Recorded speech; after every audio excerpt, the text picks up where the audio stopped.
بسم اللہ الرحمن الرحیم۔ السلام علیکم ورحمۃ اللہ وبرکاتہ۔ آج کی مسنون دعا۔ مسافر کی دعا جب صبح کرے۔ پیارے کریم آقا علیہ الصلوۃ والسلام یہ دعا پڑھا کرتے تھے، اور یہ حدیث مبارکہ 2718 نمبر صحیح مسلم شریف کے اندر یہ حدیث مبارکہ موجود ہے۔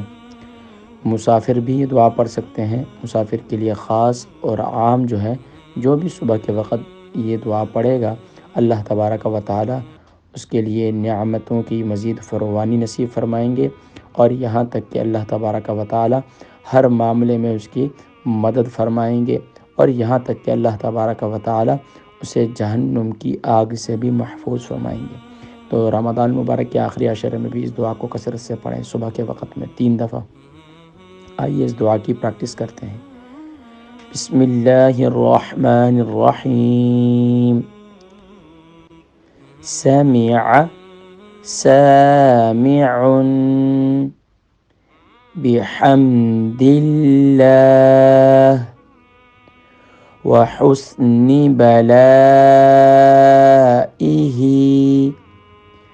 علینا باللہ ربنا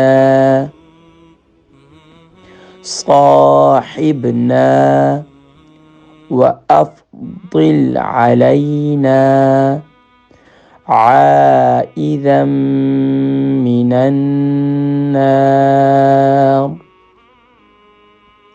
ملا کر پڑھتے ہیں۔ سمع سامع بحمد اللہ وحسن بلائہ علینا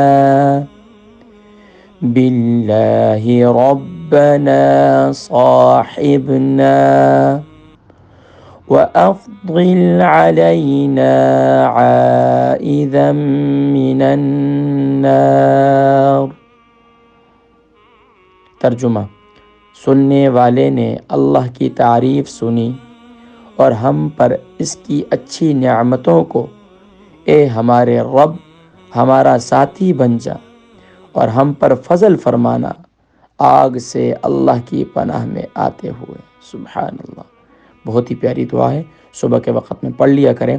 اللہ تبارک و تعالی آنے والی ہر قسم کی وبا، پریشانی سے، آفت سے محفوظ فرمائیں گے، اور بالخصوص اس وقت جو وبا چل رہی ہے، اس کو صبح کے وقت میں اور شام کے وقت میں 3 دفعہ لازمی طور پر پڑھ لیا کریں۔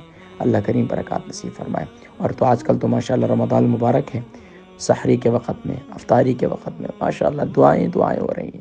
تو ان دعاؤں کو اپنا معمول بنائیں، کیونکہ جو مسنون دعائیں ہیں الحمدللہ یہ بڑی جامع ہوتی ہیں۔ ہم بس اوقات کو ایک چیز مانگتے ہیں، اس میں تھوڑی سی چھوٹی سی دعا کے اندر جامعیت ہوتی ہے، کیونکہ نبی صلی اللہ علیہ وسلم نے ان کلمات کو اپنی زبان اطہر سے ادا کی ہیں۔ تو مسنون دعائیں اپنی زندگی کا حصہ بنائیں، اور آج کل تو چھٹیاں بھی ہیں، تو گھروں میں ان دعاؤں کو یاد کریں۔ اب اس دعا کو میں نے آپ تک پہنچایا، اب دوسروں تک پہنچانا یہ آپ کی ذمہ داری ہے۔ اللہ کریم توفیق عمل نصیب فرمائے۔ 40 مسنون دعاؤں کا سلسلہ جاری ہے۔ السلام علیکم ورحمۃ اللہ وبرکاتہ۔